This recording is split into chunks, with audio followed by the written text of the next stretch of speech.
bien salut tout le monde, c'est Zapping, en tout cas j'espère que vous allez bien, parce qu'aujourd'hui, après avoir fait le Paris Saint-Germain et le FC Barcelone, je vous propose aujourd'hui de découvrir ou de redécouvrir les notes officielles du Real de Madrid dans cette vidéo. Donc c'est des notes qui sont tombées il y a déjà plus d'un mois, donc comment dire, ils avaient dévoilé Iker Casillas et non pas Kiko Casilla, donc j'ai dû faire ma propre petite estimation, donc on commence. Kiko Casilla, lui, va donc être noté 81 selon moi, parce qu'il a fait une bonne saison, et puis il y avait plusieurs rumeurs qui tombaient déjà sur une note de 81 pour Casilla, donc c'est parti, il gagnerait 1 point et passerait de 80 à 81. Alors ensuite en note officielle, maintenant il n'y a que des officiels, vous inquiétez pas, Marcelo qui lui va donc stagner à 82, très bon latéral gauche, brésilien, donc je ne sais pas s'il est titulaire, donc en Seleção pardon, mais bon, tout de même très gros défenseur brésilien, parce qu'en plus je crois bien qu'il va garder sa place de titulaire, parce que Fabio Coentrao vient tout juste de partir en direction de Monaco, vu que Kurzawa vient de partir en direction de Paris. Donc voilà, Marcelo qui va donc toujours être très très bon sur FIFA 16. Ensuite on a donc Pepe qui lui va donc rester également à 83, mais bon, il a toujours de très grosses stats malgré les stats de passe et de tir qui sont tout de même très faibles. La défense et le physique font le reste. Très gros défenseur, Pepe le portugais. Ensuite on a donc Raphaël Varane qui lui va donc rester, je crois bien que c'est le meilleur défenseur central français. Donc 84 de défense selon moi, donc franchement très lourd de statistiques. Donc je vous rappelle, les statistiques que vous voyez sur les cartes en vitesse, en dribble, en tir, en défense, en passe et en physique, c'est moi qui les mets. On a juste, on connaît juste le général des joueurs. Donc j'ai pris leur stat FIFA 15 et si je vois qu'ils ont gagné un point de général, je mets quasiment un point de général partout pour rester logique. Ensuite on a donc voilà, il passe de 80 à 82. On a donc ensuite Sergio Ramos qui lui va gagner, non il ne gagnera pas, il va rester à 87. Très gros défenseur central. Voilà, on aura une grosse charnière espagnole l'année prochaine, Piqué Ramos, tous les deux à 87, ça peut faire mal. Ensuite on a donc Carvajal qui lui également ne bougera pas, il va donc rester lui aussi à 80.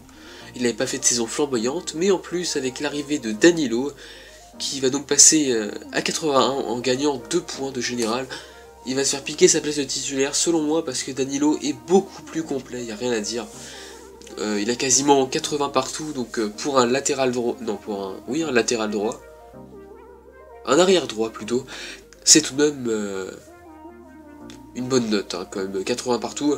On se rapproche presque des Yaya Touré qui ont quasiment 80-90 partout, donc des joueurs très complets comme ça, ils peuvent faire mal, moi je vous dis sur le multi de FIFA 16, donc très gros joueur. Ensuite on a donc Isco qui lui va donc gagner 1 point par rapport au début de FIFA 15, je précise le début de FIFA 15, parce qu'il avait obtenu la note de 84 au cours de route en janvier, je crois bien dans les upgrades d'hiver, donc il était passé à 84, mais moi en fait pour montrer l'évolution, on va prendre le début de FIFA 15 et le début de FIFA 16 pour faire la comparaison. Donc voilà, il y a un point de général, donc c'est un bon joueur tout de même, même s'il n'est pas titulaire au Real de Madrid, enfin du moins pas titulaire indiscutable, il reste tout simplement très bon. Ensuite, Toni Kroos, 87, il va donc gagner 2 points de général. Étonnamment, moi je l'aurais laissé à 85, il n'a pas fait une saison flamboyante, mais il a tout de même été bon, donc c'est pas moi qui l'ai décidé, hein, c'est EA Sports, donc on va les laisser choisir. Ensuite on a donc Lucas Modric, ou Luka Modric, pas de S, donc qui va gagner 1 point de général en passant de 87 à 88. Très grand milieu de terrain, enfin très grand milieu de terrain, très bon milieu de terrain plutôt, parce que le terme de taille n'est pas très approprié. Très grand dribbleur, je sens qu'on va le voir sur FIFA 16, au moins pour taper des raids des petites séquences de dribble, on va bientôt le voir je pense. Donc voilà, très grand joueur, 1 point de général gagné pour Luka Modric.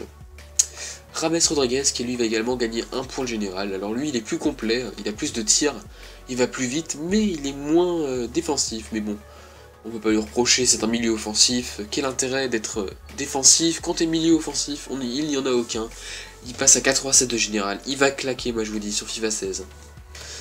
Ensuite on a donc Gareth Bale, qui lui ne bougera pas, étonnamment. Je le voyais un peu plus bas que ça, à 86 ou à 85, parce qu'il n'a pas fait une saison exceptionnelle non plus au Real de Madrid. Il y avait même eu des rumeurs comme quoi il partirait à Manchester United, mais le Real Madrid n'a pas voulu. En même temps, quand tu payes un joueur 90 millions pour le vendre 80 millions la saison d'après, c'est qu'il y a eu un problème au cours de la saison. Donc voilà, donc il restera toujours très bon, en espérant que les tout droits soient entre guillemets patchés sur le FIFA 16, parce que c'était vraiment rageant quand tu te prends des buts avec des Gareth Bale, des Doumbia, bref, t'es totalement cheaté. J'espère que ça va vraiment être réglé. En buteur, on retrouve Karim Benzema qui lui également a été augmenté de 1 point de général. Il va bientôt retrouver son niveau qu'il avait sur FIFA 13, les 87 de général, il s'y rapproche, mais bon, un attaquant très complet, peut-être un petit peu déçu sur le physique qu'il avait sur FIFA 15, il méritait peut-être un peu plus, mais bon, très grand tireur, bon passeur, enfin je dis bon passeur, oui, il va assez vite, et il a pas mal en dribble, donc voilà, que des atouts pour Karim Benzema. Et on termine donc avec Cristiano Ronaldo, qui lui, en tant que latéral gauche, a gagné 1 point de général, et frôle maintenant Lionel Messi, à 93 de général, mais il fera mal, je vous dis Ronaldo. Il aura au moins 94 de tir, il n'y a aucun doute. 93 de vitesse, 92 de dribble. Il va claquer sur FIFA 16 lui aussi, parce que croyez-moi qu'avec ses 5 étoiles de gestes techniques et ses 5 étoiles de mauvais pieds, il va faire mal. Donc voilà, donc là je vais vous proposer une équipe de titulaires.